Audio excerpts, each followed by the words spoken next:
Hello and welcome to our special series, The Asian Tigers. This is what we do every year, where we get together some of the brightest minds from Hong Kong and Singapore and tell us how Asian investors are feeling about India. My guest today is a veteran of the Asian markets. Hugh, Managing Director of Aberdeen Asset Management, has been running money across Asia and India for the last 3 decades. And he runs over $7 billion in India, which makes him probably one of the largest FIIs in our country. Hugh, a pleasure to meet you. Thank you. It's been a scorching start to the year, 20% up in most markets, and a bit unexpected, the pace at which the rally has progressed. Are you surprised? Well, one's constantly surprised by markets, so yes, it was a surprise, and of course for people like us it's a bit too much. Too quickly, really. We never like prices to run away from us. We're the rather peculiar types of investors who like prices falling, and that then gives us the opportunity to buy good things at cheaper and cheaper prices. But yes, it's been an astonishing rally start to the year. Maybe putting it in context and looking back more broadly at emerging markets as a whole, they have been out of favour for a very long time. And suddenly you do see people talking again, the inevitable cycles that we have in sentiment about emerging markets being a little more attractive now. And of course, India is one of those big markets that international investors will look to. And of course, there have been strong domestic reasons for India doing well after the demonetization scare. Scare is maybe too strong a word to use, but sort of hiccup is a better word. But do you really think the tide is turning? Because the last 4 odd years has been difficult for emerging market investors. People were at a point beginning to doubt the whole story. Do you think people are just chasing prices right now because of the momentum, or the kind of interest you're seeing is probably heralding some kind of a mid-time turn? I think it's hard to make that call. There is an element of momentum, certainly. Oh my goodness, markets have turned a bit, they're running, we better get on the bandwagon, and people jump immediately into things like ETFs, for example. For investors like us, we never lost faith in emerging markets, and clearly emerging markets are the long-term place to invest. But they do go through some really sticky periods and cycles, both in an economic sense and in a sentiment sense. And I would argue, economically, things have not been terrible for emerging markets generically for the last 3 or 4 years. Yes, they've been tough for some of the commodity-related markets, but for the likes of India, economically it's been a good period.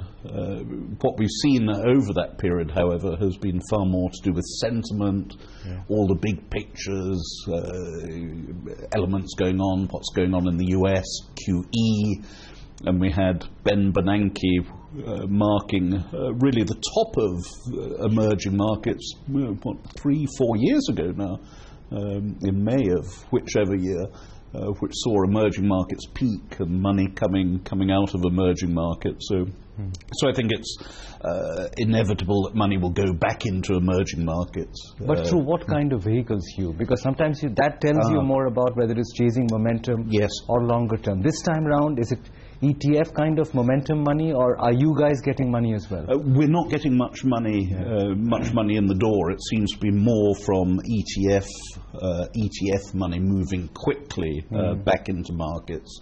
We certainly saw probably best part of 3 years of redemptions, and that certainly slowed down substantially. That was the overall switch away from emerging markets, not a call on India itself, more a call on emerging markets generally.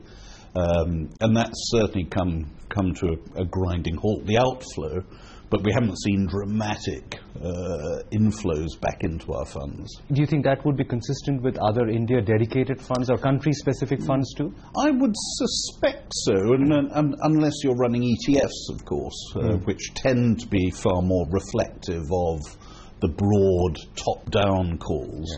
As you know, we're very bottom-up, fundamental, and we can be very different from indices, and at times people just want to buy the index.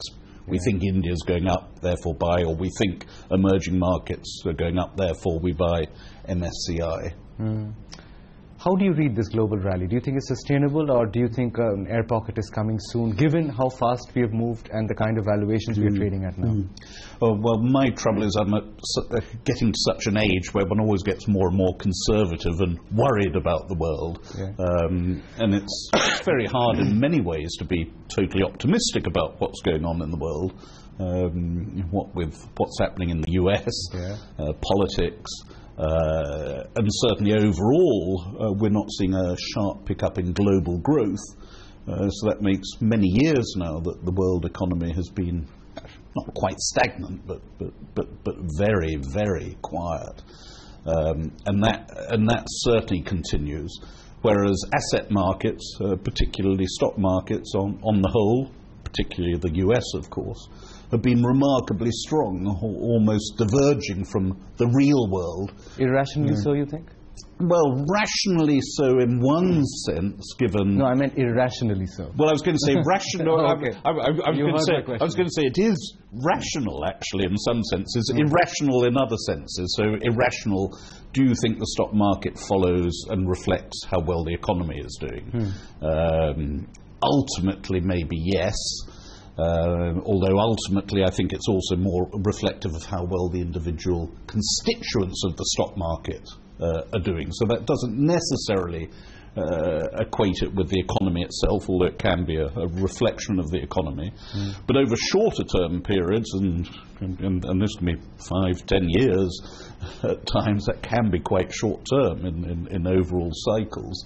Markets can be affected by other things, so the rationale of markets moving and being quite firm can in part, maybe large part, be attributed to QE, the fact that your traditional safe money that you would put in the bank earning 5% or maybe even 10% at certain periods is earning you absolutely nothing.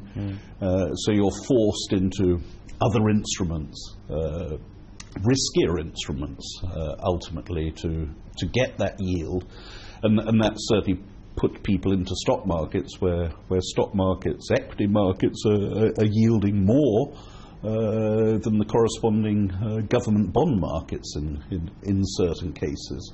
So there is a rationale behind it, but it's not a comfortable rationale. It's not as though earnings per share growth has been growing at 20% compound for the last 5 years.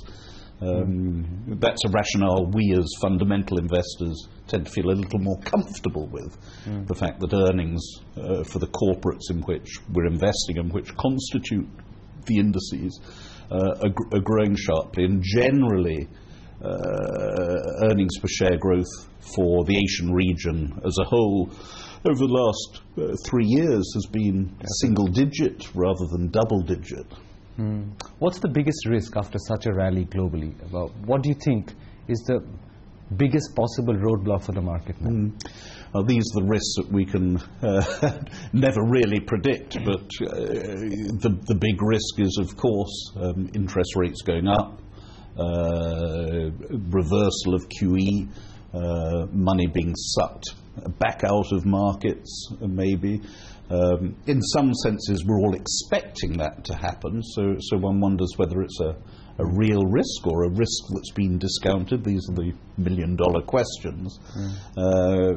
Maybe risks that we worry about more, certainly from our point of view, tend to be the more basic individual risks of businesses and so on, but that's probably more stock-specific than broad market-specific. And of course we've got politics, and politics has been confounding everyone over the last few years. Trade wars, there's so many risks that you can throw out there. And in some senses the world does look more worrying today than it did 10 years ago, but maybe 10 years ago we were worried about different things, of course.